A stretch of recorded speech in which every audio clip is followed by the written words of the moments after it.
Will you make me believe that I am not sent for you? Go to.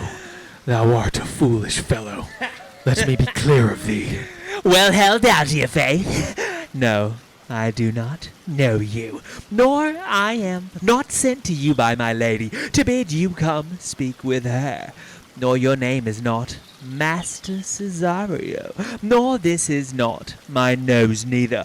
Nothing that is so is so. I prithee vent thy folly somewhere else.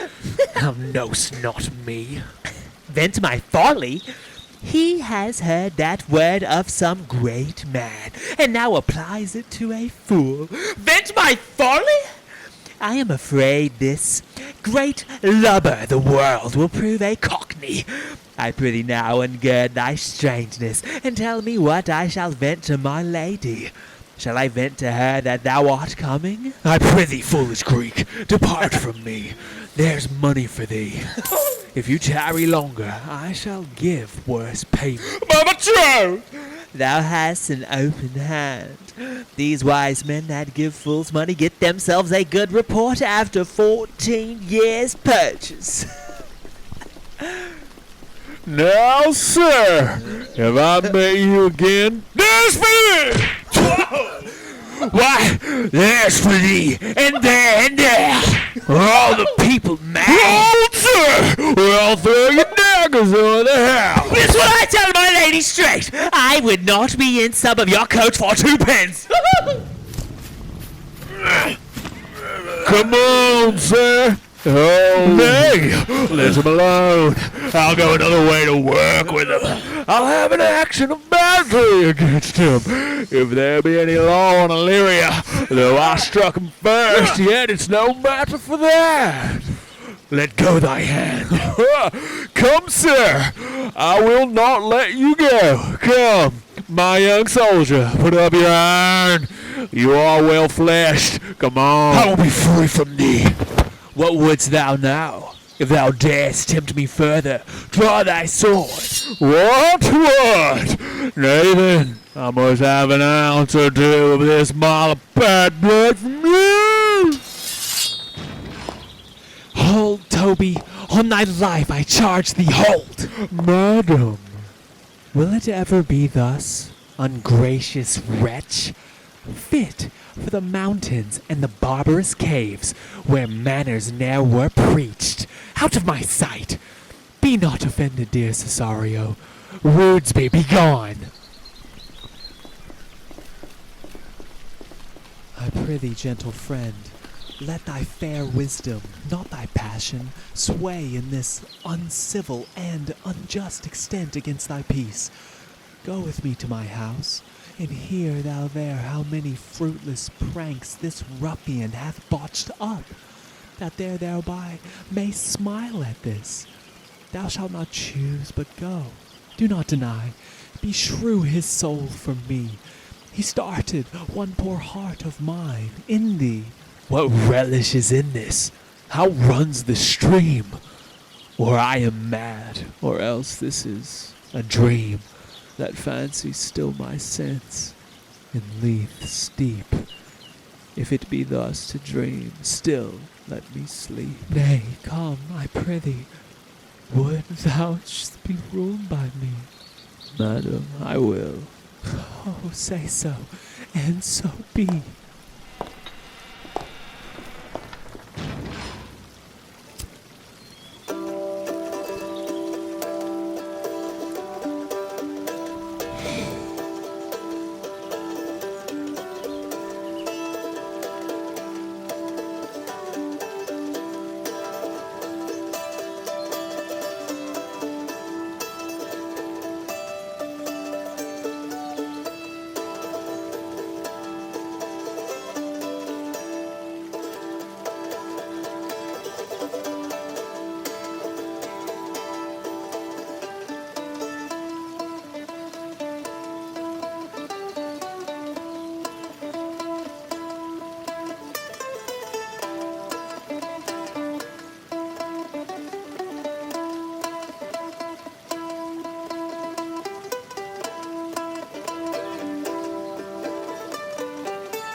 Nay, I prithee, put on this gown and this beard. Make him believe thou art Sir Topaz, the curate. Do it quickly. I'll call Sir Toby the whilst. Well, I'll put it on, and I will dissemble myself in't. And I would I were the first that ever dissembled in such a gown. I am not tall enough to become to function well, nor lean enough to be thought a good student, but to be said an honest man and a good housekeeper goes as fairly as to say a careful man and a great scholar. The competitors endure. Jove bless thee, Master Parson. Bonum stars, said Toby, for, as the old hermit of Prague, that never saw pen and ink, very wittily said to a niece of King Gorboduc, that is. So I, being Master Parson, am Master Parson. For what is That, but that, and is, but damn, is. Sir Topaz. What hell I say, peace in this prison. The knave counterfeits well, a good knave. Who calls there? Sir Topaz the curate, who comes to visit Malvolio the lunatic. Sir Topaz? Sir Topaz! Good Sir Topaz! Go to my lady. Oh, diabolical fiend! How vexest thou this man? Talkest thou nothing but of lady? Well said, Master Parson. Sir Topaz, never was man thus wronged. Good Sir Topaz, do not think I am mad. They have laid me here in hideous darkness. Fly, thou dishonest Satan! I call thee by the most modest terms, for I am one of those gentle ones that will use the devil himself with courtesy. Sayest thou that house is dark? As hell, Sir Topaz. Why, it hath bay windows, transparent as barricades, and the clearest stories toward the south-north are as lustrous as ebony, and yet complainest thou of obstruction? I am not mad, Sir Topaz. I say to you this house is dark. Madman thou erst. I say there is no darkness but ignorance, In which thou art more puzzled than the Egyptians in their fog. I say this house is as dark as ignorance, though ignorance were as dark as hell. And I say, there was never man thus abused. I am no more mad than you are. Make the trial of it in any constant question. What is the opinion of Pythagoras concerning wildfowl? That the soul of our grandam might happily inhabit a bird. What thinkest thou of his opinion? I think nobly of the soul, and no way approve his opinion. Fare thee well. Remain now still in darkness. Thou shalt hold the opinion of Pythagoras, ere I will allow of thy wits, in fear to kill a woodcock, Lest thou dispossess the soul of thy grandam. Fare thee well. Sir Topaz! Sir Topaz! My most exquisite Sir Topaz. Nay, I am for all waters. thou mightest have done this without thy beard and gown. He sees thee not. To him in thine own voice, and bring me word how thou find'st him. I would we were well rid of this knavery, if he may be conveniently delivered. I would he were, for I am now so far in offence with my niece that I cannot pursue with any safety the sport to the upshot. Come by and by to my chamber. Hey, Robin, Jolly Robin, tell me how thy lady does. Fool! My lady is unkind, pretty. Fool! Alas, why is she so? I say, She loves another. Who calls? Ha! good fool, as ever thou wilt deserve well at my hand, help me to a candle, and pen, ink, and paper, As I am a gentleman, I will live to be thankful to thee for it. Master Malvolio? Aye, good fool. Alas, sir, how fell you beside your 5 wits? Fool, there was never man so notoriously abused. I am as well in my wits, fool, as thou art. But as well, then you are mad indeed, if you be no better in your wits than a fool. They have propertied me, keep me in darkness, send ministers to me, asses, and do all they can to face me out of my wits. Advise you what you say. The minister is here, Malvolio. Malvolio, thy wits the heavens restore. Endeavor thyself to sleep, and leave thy vain bibble babble. Sir Topas. Maintain no words with him, good fellow. Who, I, sir? Not I, sir. God you! Good Sir Topas. Marry me! I will, sir, I will. Fool! Fool! Fool, I say! Alas, sir, be patient. What say you, sir? I am shent for speaking to you. Good fool, help me to some light and some paper, I tell thee. I am as well in my wits as any man in Illyria. Well a day that you were, sir. By this hand, I am.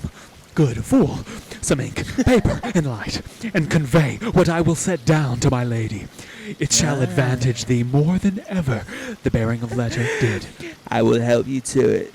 But tell me true, are you not mad indeed, or do you but counterfeit? Believe me, I am not. I tell thee true. Nay, I'll ne'er believe a madman till I see his brains. I will fetch your light and paper and ink. Fool! I'll require it in the highest degree. I pray thee be gone.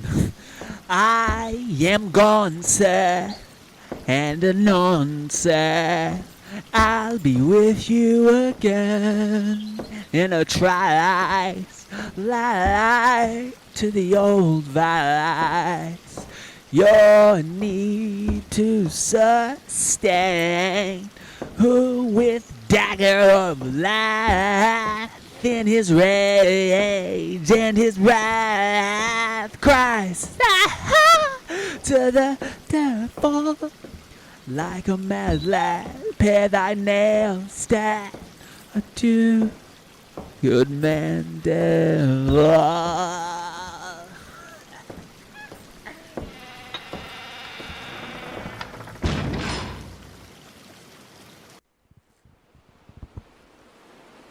This is the air. That is the glorious sun. This pearl she gave me. I do feel it and see it. And though 'tis wonder that enwraps me thus, yet 'tis not madness. Where's Antonio then? I could not find him at the Elephants, yet there he was, and there I found this credit, that he did range the town to seek me out. His counsel now might do me golden service, for though my soul disputes well with my sense that this may be some error, but no madness, yet doth this accident and flood of fortune so far exceed all instance, all discourse, that I am ready to distrust mine eyes and wrangle with my reason that persuades me to any other trust, but that I am mad. Or else the lady's mad. Yet, if 'twere so, she could not sway her house, command her followers, take and give back affairs in their dispatch with such a smooth, discreet, and stable bearing as I perceive she does. There's something in it that is deceivable. But here the lady comes. Blame not this haste of mine. If you mean well, now go with me, and with this holy man into the chantry by. There before him, and underneath that consecrated roof, plight me the full assurance of your faith, that my most jealous and too doubtful soul may live at peace. He shall conceal it, whiles you are willing it shall come to note what time we will our celebration keep according to my birth. What do you say? I'll follow this good man, and go with you, and having sworn truth, ever will be true. Then lead the way, good Father, in heaven so shine, that they may fairly note this act of mine.